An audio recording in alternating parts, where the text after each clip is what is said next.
ಸ್ವಾಗತ ಗೆಳೆಯರೆ ನಿಮಗೆ ಥಾರ್ ಪವರ್ ಕನ್ನಡಗೆ. ನಾವು ಯಾವಾಗ ರ್ಯಾಂಡಮ್ ಕ್ವಶನ್ ಸೀರೀಸ್ ಶುರು ಮಾಡಿದ್ವೋ ಅವಾಗಿಂದ ನಮಗೆ ಥಾರ್ ವರ್ಸಸ್ ಸೂಪರ್ಮನ್ ಕ್ವಶನ್ ನೋಡೋಕ್ಕೆ ಸಿಗ್ತಾ ಇದೆ. ಬನ್ನಿ ಇವತ್ತು ಥಾರ್ ವರ್ಸಸ್ ಸೂಪರ್ಮನ್ ಬ್ಯಾಟಲ್ನ ಶುರು ಮಾಡೋಣ.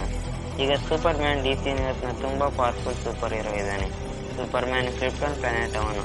ಕ್ರಿಪ್ಟನ್ ಪ್ಲಾನೆಟ್ ಯಾವಾಗ ಡಿಸ್ಟ್ರಾಯ್ ಆಗುತ್ತೋ ಆವಾಗ ಅವನ ತಂದೆ ಪ್ಲಾನೆಟ್ ಅರ್ತ್ಗೆ ಕಳಿಸ್ತಾರೆ. ಸೂಪರ್ಮ್ಯಾನ್ ಪ್ಲಾನೆಟ್ ಅರ್ತ್ನಲ್ಲೇ ದೊಡ್ಡವನಾಗ್ತಾನೆ.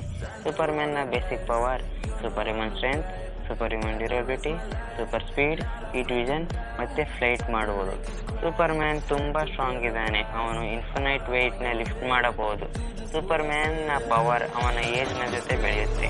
ಹಂಗಂದರೆ ಸೂಪರ್ಮ್ಯಾನ್ ಎಷ್ಟು ದೊಡ್ಡವನಾಗ್ತಾನೋ ಅಷ್ಟೇ ಅವನ ಪವರ್ ಕೂಡ ಬೆಳೆಯುತ್ತೆ. ಸೂಪರ್ಮ್ಯಾನ್ ತುಂಬ ಸ್ಪೀಡ್ನಲ್ಲಿ ಟ್ರಾವೆಲ್ ಮಾಡಬಹುದು. ಸೂಪರ್ಮ್ಯಾನ್ನ ಪವರ್ ಎಲ್ಲೋ ಸನ್ನಿಂದ ಸಿಗುತ್ತೆ. ಈಗ ಥಾರ್ನ ಪವರ್ನ ಬಗ್ಗೆ ತಿಳಿಯೋಣ. ಥಾರ್ ಒಬ್ಬ ಆಸ್ಗಾರ್ಡಿಯನ್ ಮತ್ತೆ ಗಾಡ್ ಆಫ್ ಥಂಡರ್ ಇದ್ದಾನೆ. ಥಾರ್ ಓಡಿನ್ನ ಮಗ ಮತ್ತೆ 9 ರಿಯಲ್ಸ್ನ ಪ್ರೊಟೆಕ್ಟರ್. ಒಂದು ಗಾಡ್ ಆಗಿರೋದ್ರಿಂದ ಥಾರ್ನ ಜೊತೆ ಎಲ್ಲ ಸೂಪರ್ ಪವರ್ ಇದೆ. Godlike strength, godlike durability, super speed, stamina ಮತ್ತೆ ಹೀಲಿಂಗ್ ಫ್ಯಾಕ್ಟರ್. ಥಾರ್ನ ಏಜ್ ತುಂಬ ನಿಧಾನವಾಗಿ ಬೆಳೆಯುತ್ತೆ. ಅದಕ್ಕೆ ಥಾರ್ ಸಾವಿರಾರು ವರ್ಷದಿಂದ ಬದುಕಿದ್ದಾನೆ. ಥಾರ್ ಗಾಡ್ ಆಫ್ ಥಂಡರ್ ಇದ್ದಾನೆ. Thor weather manipulation, weather control, thunder attack ಮಾಡಬಹುದು. ಥಾರ್ನ ಜೊತೆ ಗಾಡ್ಲೆಕ್ ವೆಪನ್ ಇದೆ, ಅದು ಮ್ಯೂನಿಯರ್ ಅಂಡ್ ಸ್ಟಾರ್ಮ್ ಬ್ರೇಕರ್. ಈ ವೆಪನ್ ಥಾರ್ನ ಜೊತೆ ಫೈಟ್ನಲ್ಲಿ ಅಪ್ಪರ್ ಹ್ಯಾಂಡ್ ಕೊಡುತ್ತೆ. ಈಗ ಮಾತಾಡೋಣ ಬ್ಯಾಟಲ್ನ ಬಗ್ಗೆ. ಥಾರ್ ಅಂಡ್ ಸೂಪರ್ಮನ್ ಸ್ಟ್ರೆಂತ್ನಲ್ಲಿ ಇಬ್ಬರು ಕೂಡ ಈಕ್ವಲ್ ಇದ್ದಾರೆ. ಆದರೆ ಡ್ಯೂರಬಿಲಿಟಿಯಲ್ಲಿ ಥಾರ್ ಮೇಲೆ ಇದ್ದಾನೆ. ಅವನು ನ್ಯೂಟ್ರನ್ ಸ್ಟಾರ್ನ ಫುಲ್ ಫೋರ್ಸ್ನ ಬಾಡಿಯಿಂದ ಪಾಸ್ ಮಾಡಿದ್ದಾನೆ. ಸೂಪರ್ಮ್ಯಾನ್ನ ಜೊತೆ ಸೂಪರ್ ಸ್ಪೀಡ್ ಇದೆ. ಥಾರ್ಗೆ ಇದರಿಂದ ಸ್ವಲ್ಪ ತೊಂದರೆ ಆಗಬಹುದು, ಆದರೆ ಥಾರ್ನ ಜೊತೆ ಅವನ ವೆಪನ್ ಇದೆ.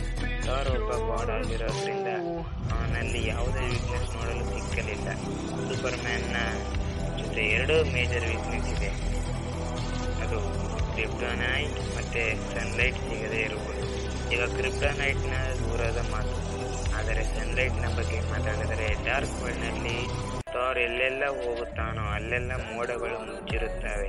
ಇದರಿಂದ ಕನ್ಫರ್ಮ್ ಆಗುತ್ತೆ ಥಾರ್ ಈಗ ಬ್ಯಾಟಲ್ನಲ್ಲಿ ವಿನ್ ಆಗ್ತಾನೆ. ನಿಮಗೇನು ಅನಿಸುತ್ತೆ ಗೆಳೆಯರೆ, ಕಮೆಂಟ್ ಮಾಡಿ. ಇವತ್ತು ಬರೀ ಇಲ್ಲಿಗೆ. ಈ ವಿಡಿಯೋ ಇಷ್ಟ ಆದರೆ ಲೈಕ್ ಮಾಡಿ, ಶೇರ್ ಮಾಡಿ ಮತ್ತು ಸಬ್ಸ್ಕ್ರೈಬ್ ಮಾಡಿ. ಮತ್ತೆ ಸಿಗೋಣ ನೆಕ್ಸ್ಟ್ ವಿಡಿಯೋದಲ್ಲಿ. ಅಲ್ಲಿ ತನಕ ಗುಡ್ ಬೈ.